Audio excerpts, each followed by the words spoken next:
तो भगवान शंकर को श्रावण प्रिय है। एक कारण कहा कि मंथन में जो विष निकला उस विष का पान किया और भगवान देवताओं ने मिलकर भगवान शंकर का जलाभिषेक किया। दूसरा कारण कहा, माता सती ने शंकर को पाने के लिए श्रावण के महीने में ही सबसे ज्यादा साधना करी है। और क्या करा था माता सती ने? एक बालू का, मिट्टी का शिवलिंग बनाती थी, प्रतिदिन शिवलिंग का निर्माण करती थी और शिवलिंग का निर्माण कर कर उसकी पूजन कर कर अर्चना कर कर उसका विसर्जन करती थी सती माता। और माता सती का नियम था भगवान शंकर को पाने के लिए शिवलिंग का। तो हमारे यहाँ शिव महापुराण में लिखा है कि पार्थिव शिवलिंग का निर्माण होना चाहिए, और पार्थिव शिवलिंग का निर्माण करना है तो उसके लिए भी वर्णन करा गया। ब्राह्मण श्वेत मट्टी के शिवलिंग का निर्माण करे, वैश्य पीली मट्टी के शिवलिंग का निर्माण करे, क्षत्रिय लाल मट्टी के शिवलिंग का निर्माण करे और शूद्र काली मट्टी के शिवलिंग का निर्माण करे। कितना बड़ा शिवलिंग बनाना चाहिए? अगर हम पार्थिव शिवलिंग का निर्माण कर रहे हैं या हमारे घर में हम कोई मूर्ति रख रहे हैं या हमारे घर में हम कोई मूर्ति को विराजमान कर रहे हैं, तो उस मूर्ति का भाव कितना बड़ा होना चाहिए? तो कहा, जमीन पर अपने हस्त कमल को रखकर अंगूठे को ऊंचा कर कर देख लो, बस इतनी बड़ी मूर्ति घर के अंदर होना चाहिए। चाहे वो लड्डू गोपाल की हो, चाहे वो दुर्गा भवानी की हो, चाहे वो राम जी की हो, शंकर जी की हो, कृष्ण की हो, जिसकी रखना हो, बस इतनी बड़ी मूर्ति घर के अंदर होना चाहिए।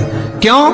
इससे बड़ी अगर मूर्ति होती है तो जैसे मंदिर में सेवा होती है उतनी सेवा की उसको जरूरत पड़ती है, और अगर इससे छोटी मूर्ति होती है, जितनी छोटी होगी उतनी सेवा कम करना पड़ती है। तो मूर्ति जितनी छोटी होगी उतना सुख प्रदान करे,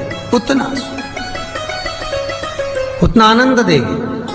पर श्रावण के महीने में यदि आप रोज शिवलिंग नहीं बना सकते तो पूरे महीने में एक बार शंकर का शिवलिंग का, पार्थिव शिवलिंग का निर्माण करना चाहिए, जरूर करना चाहिए। और पार्थिव शिवलिंग का निर्माण कर कर उसकी आराधना, उसकी अर्चना, उसकी पूजन करना चाहिए। नमः शिवाय, ओम नमः शिवाय, ओम नमः शिवाय, नमः शिवाय। पार्थिव शिवलिंग का जब भी निर्माण करें, किसी थाली में या पात्र में, जिसमें भी आप निर्माण कर रहे हैं, उस पार्थिव शिवलिंग को बनाने से पहले उसके अंदर, पात्र के अंदर एक बेलपत्र रखे। बेलपत्र क्या? आपको कथा में कल कहा था, बेलपत्र का वृक्ष माता पार्वती के नयन अश्रु से प्रकट हुआ है, और रुद्राक्ष का वृक्ष शंकर भगवान के नयन अश्रु से प्रकट हुआ है।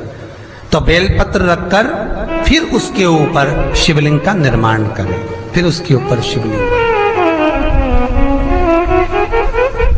उसका लाभ आनंदित होगा, उसका सुख आनंदित होगा, वो आनंद फल देने वाला होगा। कई लोग सीधे थाली में शिवलिंग बना देते हैं। माता पार्वती के हस्त कमल पर शिवलिंग का निर्माण है महाराज, हस्त कमल सुख देने के लिए। तो भगवान शंकर के शिवलिंग का निर्माण करें। माता सती ने भी किया। यही श्रावण के महीने में माता सती शंकर भगवान के शिवलिंग का निर्माण करती है, पूजन करती है, अर्चना करती है। फिर शाम के समय उस शिवलिंग को मस्तक पर स्पर्श कर कर जलाशय में, कुंड में, जल में, बावड़ी में, कुएं में, तालाब में उसका विसर्जन करती है मां। दूसरा कारण कहा, सती शंकर को इसी श्रावण में रिझाई थी, इसलिए शंकर को श्रावण अति प्रिय है। कि पहले आती है नवमी, फिर आवेगी एकादशी, देवसोनी। तो भंडारिया नवमी का मतलब क्या होता है? भंडारिया नवमी का स्मरण क्या होता है? अभी आपको कहा था 9 जगह पर बेलपत्र चढ़ती है। भंडारिया नवमी का मतलब ही यही है कि भगवान विष्णु सोने जाने से पहले नवमी तिथि के दिन 9 बेलपत्र भगवान शंकर को समर्पित कर कर भगवान शिव के मंदिर में बैठकर भगवान शंकर की आराधना कर कर भगवान विष्णु लक्ष्मी जी के साथ अपनी सृष्टि का कार्यभार 4 महीने के लिए शंकर जी को सौंप देते हैं भंडरिया नवमी के दिन। और एकादशी के दिन से, देव सोनी एकादशी के दिन जब भगवान सोते हैं, उस दिन से भगवान शंकर पूरे कार्यभार को देखते हैं, पूरे कार्यभार। जब कार्यभार सौंपा गया, भगवान शंकर सृष्टि का संचालन करने लगे, तब ब्रह्मा और विष्णु ने आकर शंकर जी की आराधना यही श्रावण के महीने में करी थी कि आपने पूरा कार्य अच्छे से संभाला, इसलिए शंकर को श्रावण अति प्रिय है। ये तीसरा कारण है शंकर को श्रावण प्रियता का। अब शिव महापुराण की कथा करिए कि शंकर को श्रावण प्रिय चौथा कारण वर्णन करा कि ये कारण भगवान शंकर की आराधना माता पार्वती ने बाल्यपन से करी, खूब करी, खूब दिल से करी। ये कहते हैं कि अगर 1,00,000 बेलपत्र समर्पित कर रहे हो और तुम्हारे पास में अगर वो बेलपत्र नहीं है तो तुम 1,00,000 मत चढ़ाओ, आप तो एक बेलपत्र, परंतु वो बेलपत्र भी पूर्ण तरह से साफ, सुंदर, सुरक्षित, खंडित ना हो, वो मुझे समर्पित करो। एक चावल का दाना चढ़ाओ पर वो खंडित ना हो, एक फल चढ़ाओ वो खंडित ना हो, एक पुष्प चढ़ाओ वो खंडित ना हो। शिव कहते हैं मेरे हाथों से मेरा पुत्र खंडित हो गया था, उस दिन से मैंने वचन दिया है माता पार्वती को कि खंडित वस्तु स्वीकार नहीं करूंगा और न खंडित दूंगा। शायद इसीलिए ये चरित्र कहता है कि जिस नारी का गर्भ 2-3 महीना ठहरने के बाद में गर्भ गिर जाता हो, 4 महीना ठहरने के बाद गर्भ गिर जाता हो, गर्भ बच्चा पूर्ण नहीं होता हो, या बच्चा कहीं शरीर के अंदर डॉक्टर कह रहे हैं सोनोग्राफी में कि ये विकलांग है, बच्चे के पाँव में या मुख में या शरीर में पानी भरा गया है, ये सुरक्षित नहीं होगा, ये बुद्धि से कमजोर होगा, या ये बच्चा ऐसा विकलांग होगा, तो उसी समय पर जैसे ही डॉक्टर ने कहा वैसे ही एक श्रीफल, और वो श्रीफल खंडित नहीं होना चाहिए, उस श्रीफल पर जो नारी है गर्भ से है, उस नारी का सिर से लेकर एड़ी तक एक लच्छा मतलब मोली मतलब नाड़ा जो हाथ में बांधते हो कलेवा, उसको नाप कर श्रीफल पर भगवान शंकर का नाम लेकर उस स्त्री का नाम और गोत्र बोलकर बांधकर भगवान शंकर के चरणों में ले जाकर रख दीजिए, फिर वो बच्चे की जवाबदारी शिव की हो जाती है, फिर शंकर की, क्योंकि शिव ने माता पार्वती को वचन दिया था कि मैं खंडित नहीं दे सकता। सारे देवताओं के मंदिर में नारियल फूटता है, हनुमान जी के मंदिर में नारियल फूटता है, राम जी के मंदिर में नारियल फूटता है, देवी जी के मंदिर में नारियल फोड़ा जाता है, पर शंकर जी के मंदिर में नारियल नहीं फोड़ा जाता। आखा की आखा दिया जाता है कि पूर्ण दीजिए, बेलपत्र पूर्ण दीजिए, फल पूर्ण दीजिए, एक चावल का दाना भी दे रहे हो तो पूर्ण दीजिए। उसमें एक और अच्छी बात है, बहुत ध्यान लगाकर सुनिएगा जरा, जितने आस्था चैनल पर सुन रहे हो, यूट्यूब पर सुन रहे हो, फेसबुक पर सुन रहे हो, या इस पंडाल में श्रवण कर रहे हो, बहुत सावधानी से ध्यान दीजिएगा। कभी श्रावण महीने में अगर आप शंकर जी के मंदिर में जाएं और शिव मंदिर किसी वृक्ष के नीचे हो, बट वृक्ष के नीचे हो, चाहे पीपल के वृक्ष के नीचे हो, चाहे वो आंवले के वृक्ष के नीचे हो, चाहे वो बेलपत्री के वृक्ष के नीचे हो, चाहे वो शमी के वृक्ष के नीचे हो, चाहे जिस वृक्ष, कोई भी वृक्ष के नीचे अगर कोई शिवालय है, शंकर जी का कोई मंदिर या शंकर जी का कोई शिवलिंग रखा हुआ, तो एक दुर्वा किसी भी श्रावण महीने में तुम जब भी किसी शिवालय में जाएं, जिस वृक्ष के नीचे शिवलिंग हो, उस शिवलिंग पर ये शिवलिंग रखा हुआ है, ये जलाधारी है, जलाधारी पर जहां शिवलिंग रखा हुआ है वहां कटी भाग माता पार्वती जी का हस्तकमल, उसके ऊपर रखा हुआ है शिवलिंग, सामने अशोक सुंदरी और भगवान शंकर के दोनों पुत्र गणेश कार्तिकेय, ऊपर से जल गिरता है जया, विषहारा, सामरीवारी, दौतली, देव,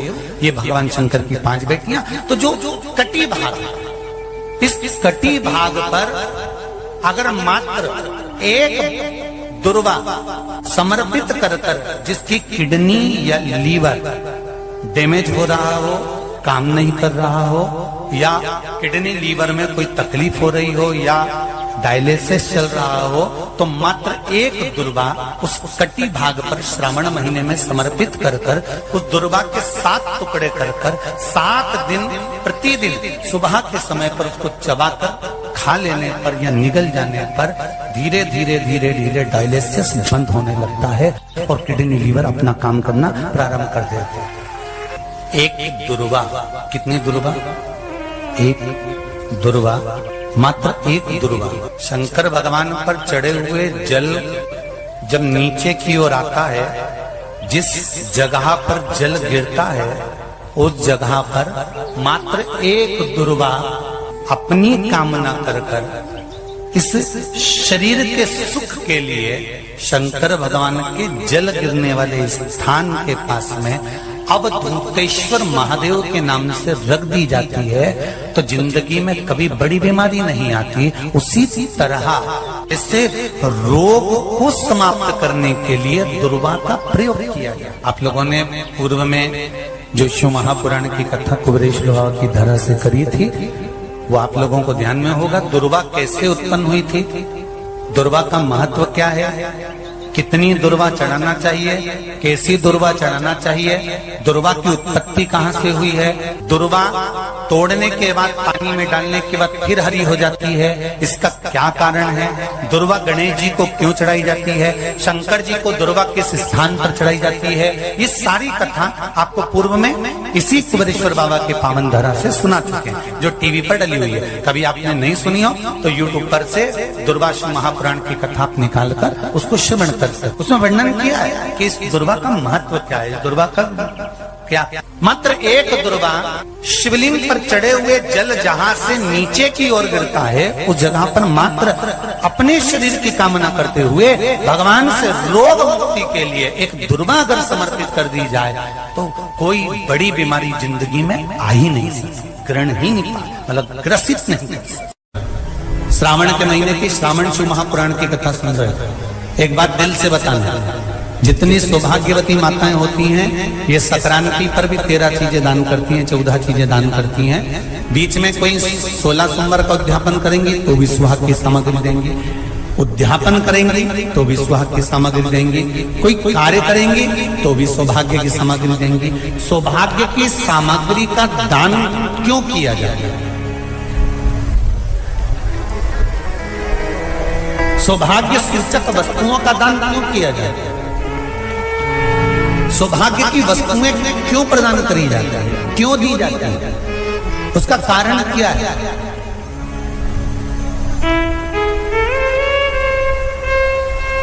क्यों देते हैं? महाराज, भारत की भूमि की सौभाग्यवती माताओं का एक मन की अभिलाषा रहती है, भारत की भूमि की माताओं की एक अभिलाषा रहती है कि जब उसके प्राण छूटे तो अखंड सौभाग्य धारण करके पति के कंधे पर और पुत्र के कंधे पर शमशान पर।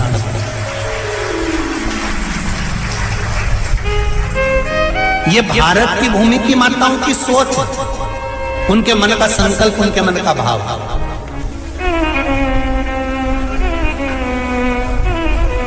क्यों देते हैं चूड़ी का दान, क्यों देते हैं बिंदी का दान, क्यों देते हैं अखंड सौभाग्य का दान? किस महाराज?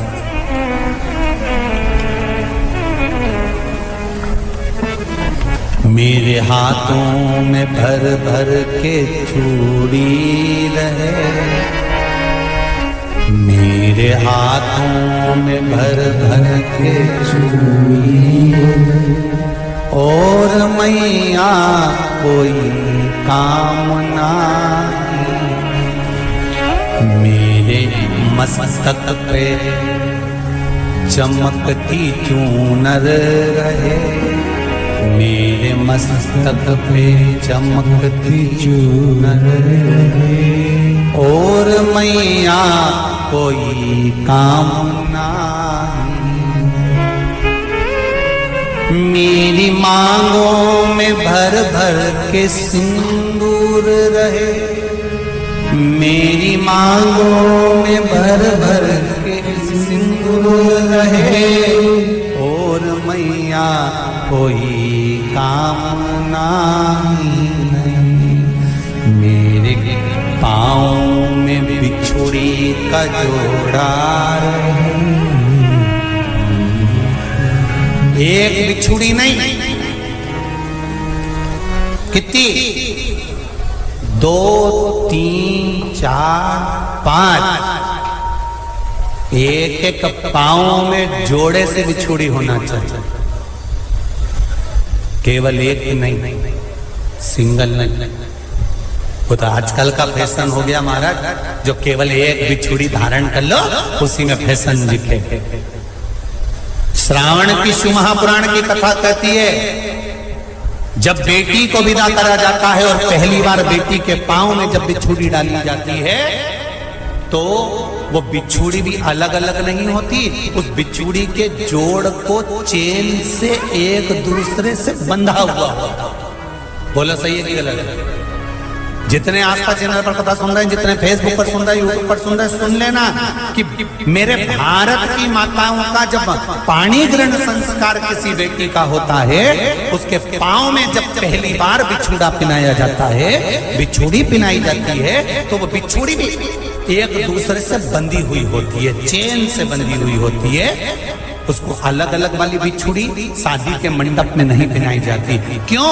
जैसे ये बिछुड़ी एक दूसरे से पांव में बंधी हुई है, तुम्हारी जिंदगी अंतिम श्वास तक ऐसी ही बंधी है, यही बनना चाहिए। वो तो अब माताओं ने थोड़ा सा फैशन चेंज कर दिया, अब पांव में ज्यादा बिछुड़ी नहीं पहनती, गड़ती है, चुभती है, एक बिछुड़ी धारण है। महाराज